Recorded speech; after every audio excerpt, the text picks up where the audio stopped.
Chapter 2. What am I doing here and naked with you?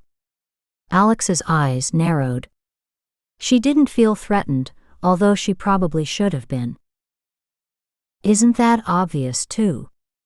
You came at your own free will. I wouldn't do anything that stupid. Well, let me think. You helped your brother-in-law, Jonas Blackstone, cover up the death of Miranda Crossmore. You know her, the pretty Eurasian woman. Did you forget her that fast? The one I had just broken in for Robert. It's lots of work convincing some women to go along with that kind of fetish, Ross said, sounding out each word. Me, I don't believe in getting that deep into the S&M thing. I'm strictly a light bondage man. I enjoy fucking more than tying up a woman or trying to get an orgasm with erotic asphyxiation. Cutting off breathing to get a better orgasm, he shakes his head and wrinkles his nose and forehead. That's just too weird. As you can see, I like my sex the old-fashioned way, the man said with a slight chuckle, but I do have my moments and so do you. He shot Alex a strange smile. His eyes followed her hands, then his eyes rested on her feet. But Robert and your loving husband couldn't see a woman they didn't want to fuck, tie up, and then practice sexual asphyxiation with, not necessarily in that order, of course. Fury and rage lit up Alex's eyes. You're lying. Max wouldn't do such a thing. I would know if he did. How much evidence do you need before you realize that your husband is a sadist and a murderer? He killed my brother. The police found Robert and said it was a sexual thing gone wrong. Because of who your husband is, they didn't investigate any further. And that's why you have me here, to convince me that my husband killed Robert. Is that why you saw fit to kidnap me, tie me up, and physically abuse me? Alex said. It's not like I plan to kill you. Heaven knows that's the last thing I'm thinking about. And I didn't have to kidnap you. You came willingly. I can't remember any of that, she said, her tone icy with fear. You don't want to remember it. Alex lay with her hands tied to the headboard and ankles tied to some kind of restraints under the mattress. She narrowed her eyes looking at the man, trying to remember what happened. Surely it couldn't be as he had said. Why would she go voluntarily with a strange man? Had she become so steeped into this world of bondage and S&M that she would be prepared to lose Max and her children? If he knew of this, he would take her children. She married Max to keep him from taking her children, and because there was no one she could ever love but him. Her mind was now playing tricks on her. Was Max that angry about Robert, where he would let her go, and then set her up with this man where he would get custody of her children, just to punish her? Her mind tossed around wild, crazy thoughts. If I was such a willing participant, then why am I still bound to this bed? Oh, I'm sorry. I thought you enjoyed this. His tone light. He leaned over her, his eyes locking with hers. If I did enjoy this, it's with my husband, not with you. That's not what you whispered to me last night. I think you begged me to use your toys, but as you see there are none around. I had to improvise. But don't worry, in time, you will come to enjoy everything about me. In time, Alex thought. What does he mean, in time? Then it occurred to her that he had other plans for her, and it wasn't giving her freedom. Her skin chilled from the thought, but sweat beaded on her body at the same time he leaned over her. She smelled him. He was a man who enjoyed the fresh smell of his body. Shower gel and aftershave. Clean-shaven, white-polished teeth. Strong body. But what kind of man does this? Her thoughts dogged her. Even Robert didn't behave that way. Was it because Max knew about Robert, and Robert had limits? Alex had to find out about this man. He untied her wrists but left her feet bound. Can you give me a sheet to cover myself? Why would you want to do that, and after all we've been to each other? I like looking at you in the nude, his voice soft and strong. I'm sure it wouldn't be the first time a man has seen you nude. He paused and gazed at every visible part of Alex. Robert informed me about your specialties and how proficient you were with the whips. And all the time you are married to Max. And you had children too. Did that bother you? He slanted his head to the left, but didn't wait for an answer. Where did you learn how to use a whip? The man said, sitting patiently smiling at Alex. You appear to know a lot about me. You can answer your own questions, Alex said, enraged by his conversation. I want to hear it from you, but after a few nights with you, I'd say I know more about you than your husband and that psychotic brother-in-law of yours. Jonas isn't psychotic. He's had problems since his missions in Iraq and Afghanistan. 5 tours, I think. Why would a rich man like him go to war, unless he was psychotic from the beginning? She glared up at him and said, You wouldn't understand, and I would say you give a new meaning to psychotic. What man kidnaps a woman and then has sex with her when she's unable to recall it, unless he's psychotic? How do you expect to get away with this?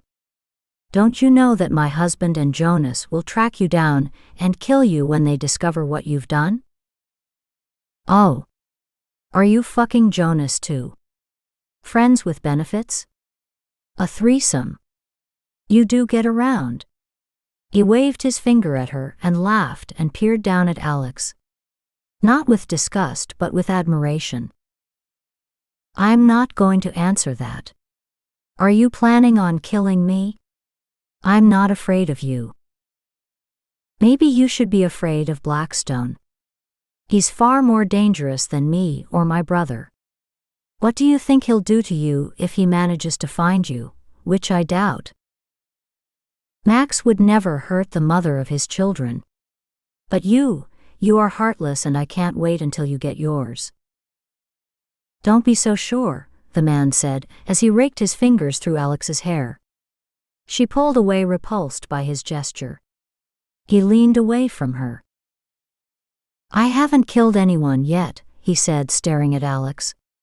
If I can remember, there are 2 people dead or missing.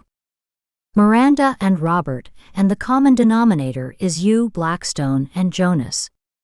Whenever the 3 of you are around, people seem to die or go missing. Take for example that heiress in San Francisco. What's her name? Alex didn't say a word, but her breathing became ragged. She vaguely remembered, but then she did. The man saw it in her eyes. Oh, that's not important, he said. It wasn't his intentions to help her remember anything. However, he did want her to remember a few things that had to do with Blackstone. But he would take care of her memory issues later. He wanted Alex to be herself when he revealed to her what he knew about her and Max.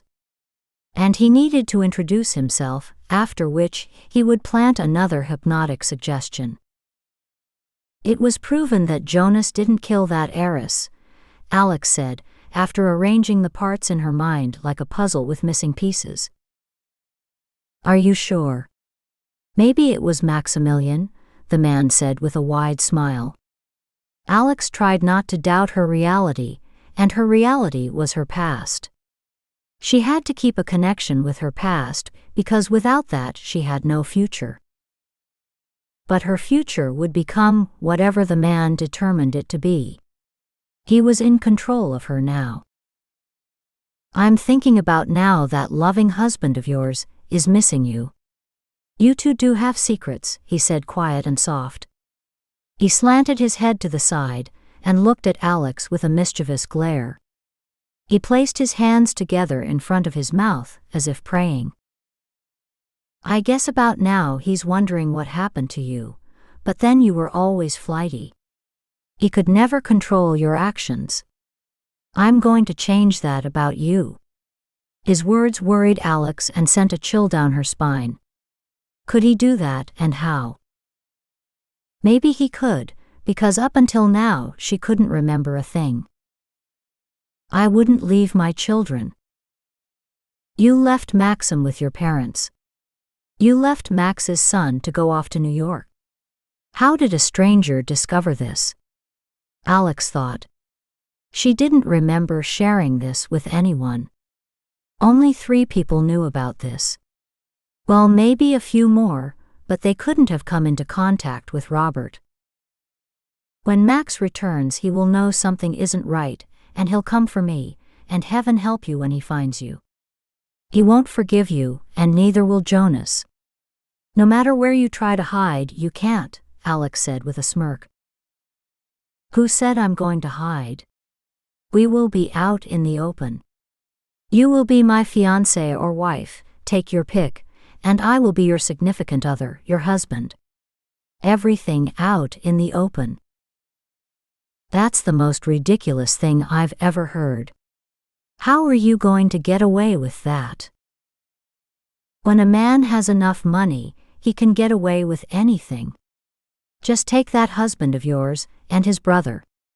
Alex watched as the man walked around the bed to untie the ribbons holding her hands and legs, and then she leaned over and glanced at him as he tied her ankles together as if she was a side of beef.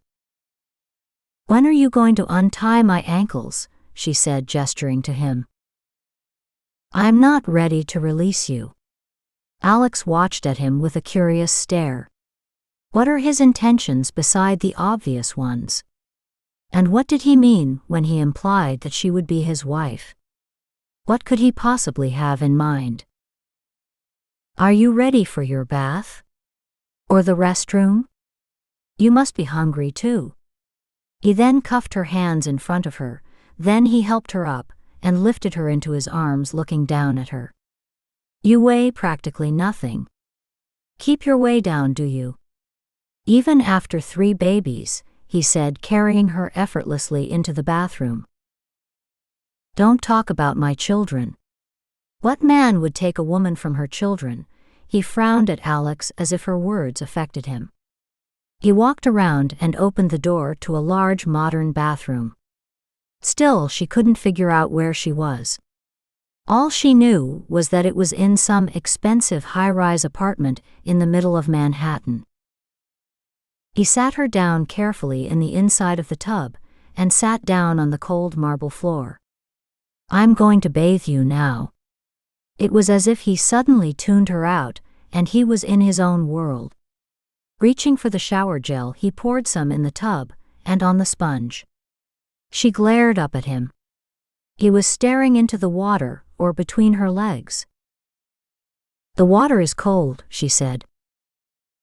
"Not a problem," he said, and turned on the heated water to fill the large sunken oval tub. The water was up to her chest now. He placed his hands into the water and tested it. "I don't want you to blemish that beautiful body with hot water." She watched at the sponge. He turned off the water. "Don't worry, these are yours. I bought them for you when you said what you used."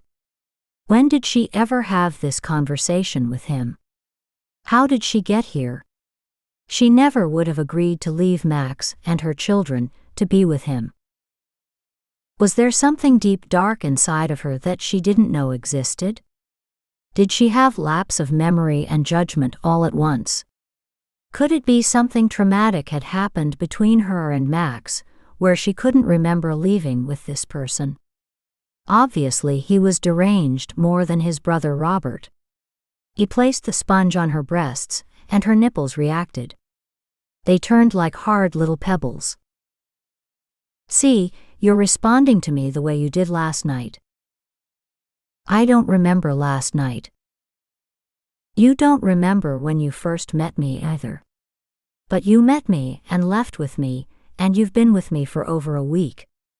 And you have been making love to each other. Mad, passionate love, and you never once called out Max's name. Alex stared out past the robe, lying on the chair in front of a mirror. When he placed the sponge between her legs to wash her, she didn't react. She had accepted that she had been with this man. Maybe it was of her free will, but she was with him because she couldn't remember when the last time she had seen Max or her children. She began to doubt herself. Did Max catch her with this man and take the children and move away? Her mind focused on him as the pad of his finger rested on her clit. Her head shot back and her eyes closed. Her breathing became intense, and she then held her breath. Her eyes remained closed as he lowered his mouth to her nipples and began sucking them. Then she realized what was happening to her, and she jerked her body from him and yelled, "Stop it." "What's wrong now, Alex? You've been allowing me to do that from the day I met you, and now just like that you've changed," he said, his voice calm. He stood and looked down at her. He took off the cuffs from her wrists and scanned her eyes. "Maybe you need more time." Turning facing the door, he walked out, closing the door behind him. He stopped and thought, "She needs me to say something specific to her." He sauntered back to Alex as she pulled away. He met her eyes and murmured into her ear before he proceeded to the living room to call and order lunch for the both of them.